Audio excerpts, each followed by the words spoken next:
અરવલ્લી બાયડ તાલુકાના રૂપનગર ગ્રામ્ય પંચાયત સમરસ બની. અરવલ્લી જિલ્લાના બાયડ તાલુકાના રૂપનગર ગ્રામ્ય પંચાયત સમરસ બની છે. ગામના સરપંચની બિનહરીફ સરપંચ વરણી કરવામાં આવી.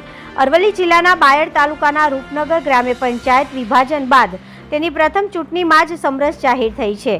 આ પંચાયતમાં ભરતભાઈ પરમારને બિનહરીફ સરપંચ તરીકે જાહેર કરવામાં આવ્યા છે. આ પ્રસંગે બાયડના ધારાસભ્ય ધવલસિંહ ઝાલા ખાસ ઉપસ્થિત રહ્યા.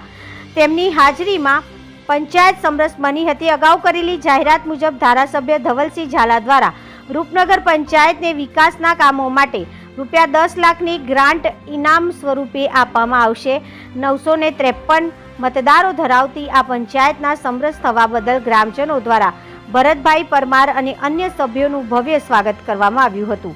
રિપોર્ટર પારસ ચૌહાણ, અરવલ્લી, BN ન્યૂઝ ગુજરાતી.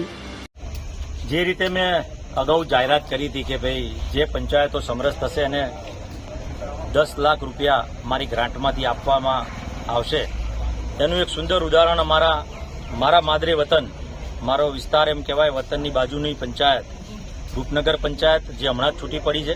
અને એ પંચાયતમાં બધા જ ગામો અને આજુબાજુના ગામો, જે પંચાયતમાં આવતા ગામોના તમામ કાર્યકર્તાઓ, નાગરિકોએ ભેગા મળીને નક્કી કર્યું કે ભાઈ આપણી ભલે પહેલી પંચાયત, પહેલું ઇલેક્શન છે, પણ આપણે સમરસતાનો એક ઉદાહરણ પૂરું પાડવું છે.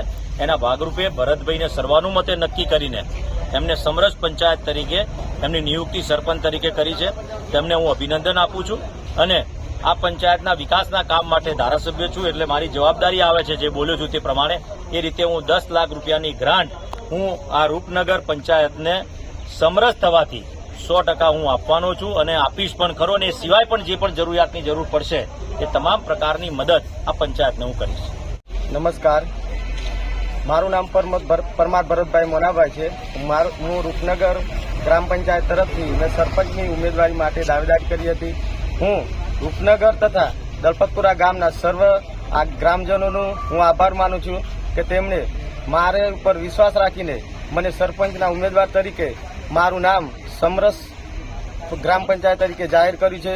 તે બદલ હું સર્વ દલપતપુરા રૂપનગર ગામના ગ્રામજનોનો આભાર માનું છું. અને ખાસ કરીને આપણા બાયડ માલપુરના ધારાસભ્ય ધવલસિંહ ઝાલા, જે તેમના માર્ગદર્શન હેઠળ હું તેમનું માર્ગદર્શન મેળવીને અને તેમના કામ કરેલા અનુભવોને આધારે મેં તેમને માર્ગદર્શન અનુસરીને જે એમને આ વિકાસના કામો માટે જે રજૂઆત કરી તે સર્વ ગામજનોને વાત કરી અને સર્વ ગામજનોએ મને તે માટે નિયુક્ત કરેલ છે.